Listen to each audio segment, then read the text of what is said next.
একজন মুসলিম হিসাবে আল্লাহ তাআলা, রাসূল সাল্লাল্লাহু আলাইহি ওয়াসাল্লাম, সাহাবা একরাম এবং কোরআনের প্রতি আমাদের কি আকীদা থাকা উচিত। এটা তো ছোট্ট লেখায় অনেক বড় কথা বা অনেক বেশি কথা বলার মতো, অনেক বড় উত্তর এটার। তো আমরা যদি খুব সংক্ষেপে বলি তাহলে বলবো, আল্লাহ তাআলা সম্পর্কে আমাদের যে বিশ্বাস থাকতে হবে, ঈমান থাকতে হবে, সেটা হচ্ছে আল্লাহ তাআলা আমাদের সৃষ্টিকর্তা। তিনি আমাদের সৃষ্টি করেছেন, তিনি ছাড়া যা আছে সবই তার সৃষ্টি, এবং তিনি আমাদের পালনকর্তা। তিনি ছাড়া যা আছে সবকিছু তিনি লালন পালন করেন এবং সবাই তার উপর নির্ভরশীল। আর তিনি এক, তার কোনো শরীক নাই, পার্টনার নাই, তিনি কারোর মুখাপেক্ষী না।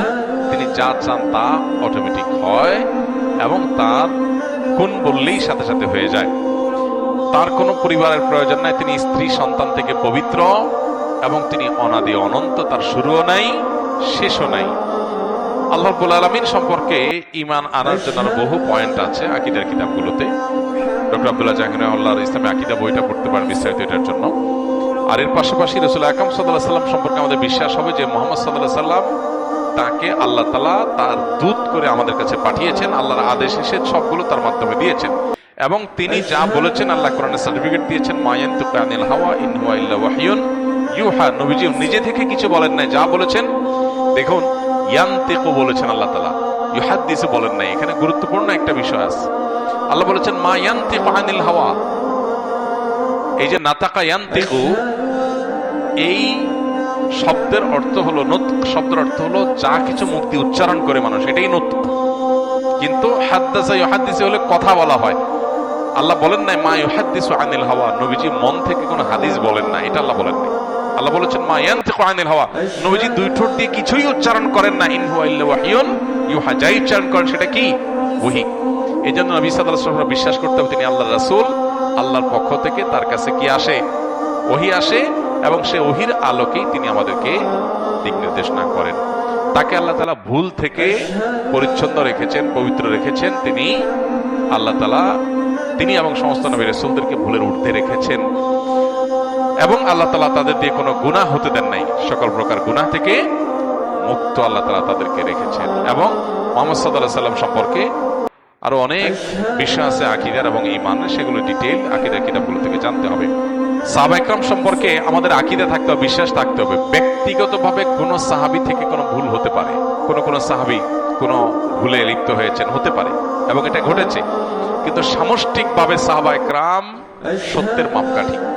এটা আহলে সুন্নাত জামাতের খুব কমন একটা আকীদা, একেবারে আকীদার বেসিক বিষয়। সত্যি আছে যে সাহাবা একরাম তাদের সম্মিলিত সিদ্ধান্ত বা তাদের সামষ্টিক যে অবস্থান, সেটা উম্মার জন্য অবশ্য পালনীয়। কোরআন এবং হাদিসের ব্যাখ্যা গ্রহণ করতে হবে সাহাবা একরামের সামষ্টিক যে ব্যাখ্যা আছে, বুঝ আছে, সেটার আলোকে। এই জন্যই এই সত্যের পথধারী জান্নাতি এই আপনার সম্প্রদায় বা জামাতের নাম হলো আহলুস সুন্নাতি ওয়াল জামাআতি, অর্থাৎ সুন্নাতের অনুসারী এবং ওই যে সাহাবা একরাম, জামাত বলতে জামাতে সাহাবা, সাহাবা একরামের অনুসারী। শিয়াদের থেকে, বহু বাতিল ফিরকা থেকে হক এবং সত্য পথের পথযাত্রীরা এই একটা নাম দিয়ে আলাদা হয়ে যায়, আহলুস সুন্নাতি ওয়াল জামাআত। এই জন্য সাহাবীদেরকে সত্যের মাপকাঠি সামগ্রিকভাবে মনে করা, ব্যক্তিগতভাবে কোন সাহাবী ভুলের ঊর্ধ্বে না, কোন ব্যক্তিগতভাবে সাহাবীর ভুল হতে পারে, এটা বিশ্বাস করা জরুরি। সেই সাথে কোরআনে কারীমের প্রতি আমাদের আকীদা হতে হবে যে কোরআন আল্লাহ তাআলার দেওয়া মহাগ্রন্থ, এটা কালামুল্লাহ, আল্লাহর কালাম, গায়রু মাখলুক। এটা কোনো সৃষ্টি না, অন্য দশটা সৃষ্টির মতো সৃষ্টি না। এটা আল্লাহ তাআলার কালাম, আল্লাহ তাআলার কথা। এর প্রত্যেকটা হরফ, প্রতিটা অক্ষর আল্লাহর দেওয়া। অতএব এটা পরিপূর্ণভাবে মনে প্রাণে বিশ্বাস করতে হবে। মুসলিম সমাজে কাদিয়ানীদের অবস্থান সম্পর্কে ইসলামের দৃষ্টিভঙ্গি কি? মুসলিম সমাজে যদি কাদিয়ানীদের যে বিশ্বাস আছে, সে বিশ্বাস কেউ পোষণ করে, তাহলে সে নিজেকে মুসলমান দাবি করার কোনো কারণ নাই। কারণ মুহাম্মদ সাল্লাল্লাহু আলাইহি ওয়াসাল্লাম আল্লাহর শেষ নবী এবং রাসূল, এই কথার বিশ্বাস করা এটা ঈমানের গুরুত্বপূর্ণ একটা অনুষঙ্গ। এটা বিশ্বাস না করলে কেউ মুসলমান হতে পারে না। মুসলমান হতে হলে বিশ্বাস থাকতে হবে যে মুহাম্মদ সাল্লাল্লাহু আলাইহি ওয়াসাল্লাম আল্লাহর সর্বশেষ নবী এবং রাসূল। কারণ নবী সাল্লাল্লাহু আলাইহি ওয়াসাল্লাম পরিষ্কারভাবে বলেছেন, ওয়া ইন্নাহু সায়াকুনু বা'দি কাযাবুনা সালাসুন কুল্লুহুম ইয়াজআম আন্নাহু নবী ওয়া লা নবিয়্যা বা'দি। আবু দাউদে বর্ণিত হাদিসে নবীজি বলেছেন, আমার পরে 30 জন মিথ্যাবাদী পৃথিবীতে আসবে যারা নিজেদেরকে নবী দাবি করবে। এরা সবাই মিথ্যাবাদী, তারা নিজেদেরকে নবী মনে করে, অথচ আমার পর আর কোন নবী আসবে না।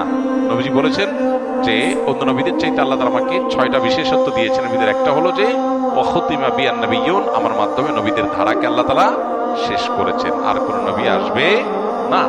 এই জন্য গোটা পৃথিবীর সমস্ত উলামা একরাম একমত যে মুহাম্মদ সাল্লাল্লাহু আলাইহি সাল্লামকে রাসূল হিসেবে বিশ্বাস না করলে যেরকম মুসলমান থাকবে না, তাকে শেষ রাসূল মনে না করলেও মুসলমান থাকবে না। এই জন্য ভারতের গুরুদাসপুর জেলার কাদিয়ান নামক গ্রামে গোলাম মোহাম্মদ কাদিয়ানী নামে যে লোক জন্মগ্রহণ করেছে, ইংরেজদের সেবাদাস হিসেবে তার নিজের বক্তব্য অনুযায়ী ছিল, সেই লোকের দাবি হলো যে সে বলেছে যে কাদিয়ান নামক জায়গায় আল্লাহ তাআলা, খোদা তাআলা তার রাসূল প্রেরণ করেছেন। এটা তার বক্তব্য। তো এইরকম বিশ্বাস যারা রাখে তারা কাফের, তারা অমুসলিম। সাধারণ অমুসলিম না, তারা জিন্দিক। জিন্দিক বলা হয় যারা নিজেদেরকে মুসলমান বলে পরিচয় দেয়, মূলত তারা কাফের।